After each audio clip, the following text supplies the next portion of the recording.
আছেন, ভালো থাকবেন। অনেকদিন পরে আমি একটা ভয়েস ভিডিওতে আসছি, দিন করে দেই না। তো ভালো লাগলে ভিডিওটা লাইক কমেন্ট শেয়ার করবেন, আর ভালো না লাগলেও কথাও শুনে না, ধাক্কাতেও তুমি সরাই দিও। আর কথা রয়েছে কি, আমি বলতে চাই, এই যে রোজা রমজানের দিন অনেক মারা, অনেক বোনেরা, অনেক ভাইয়েরা মানে ড্রেসিং টেবিল, ডাইনিং টেবিলে বৈশা ইফতারির একটা পিক তুলে অথবা একটা ভিডিও করে করে কী করে এটা পোস্ট দেয়।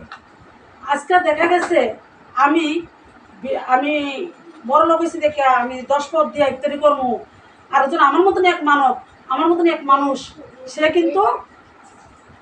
সে কিন্তু কখনো 10 পদ দিয়ে ইফতারি করতে পারে না।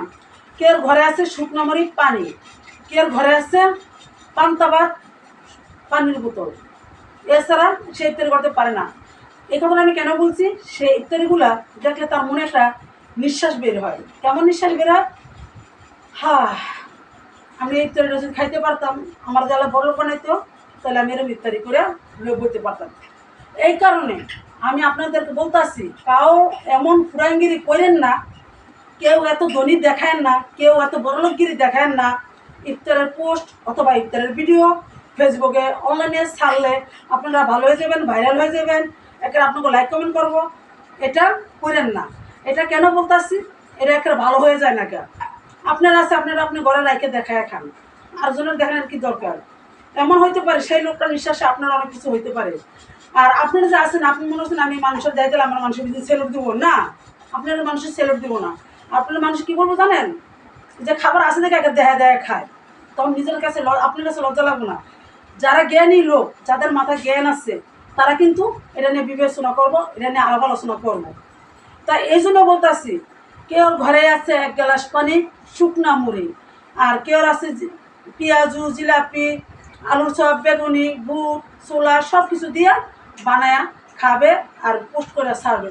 দয়া করে হাত জোর করতেছি, আমি হাত জোর করে বলতেছি, আমার মুসলিম জাতি কোনো ভাই ও বোন, দয়া করে আমি হাত জোর করতেছি, দয়া করে আপনারা কেউ ইফতারের ভিডিও পোস্ট করবেন না, ইফতারের কোনো ভিডিও পোস্ট করবেন না। আমি হাত জোর করে বলতে আসছি, আমি একটা মুসলমানের ঘরের সন্তান, আমি আল্লাহর বান্দা, নবীর উম্মত। আমার নবী কিন্তু অনেক কষ্ট করে ইফতারি করছে, তারপরেও কিন্তু আমরা এই হিসেবে আমাকে আল্লাহ আমাকে হুকুম দিচ্ছে, আল্লাহ আমাকে তৌফিক দিচ্ছে, এই কারণে আমরা অনেক কিছু করে খাইতে আসছি, অনেক কিছু করে খাইতেছি। আমার নবী কারোর কাছে বলে না, আমার নবী কারোর কাছে চাইতে জানে, কারো দেখা নেই। তো এই কারণে আপনাদেরকে বলতেছি, আপনারা কেউ ইফতারি পোস্ট ভিডিও করবেন নয় আকার না।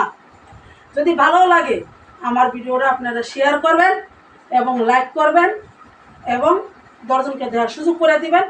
প্লিজ হাত জোর করে বলতেছি, এই ইফতারের ভিডিও কারোর কাছে দিবেন না, পোস্ট করবেন না। যদি ভালো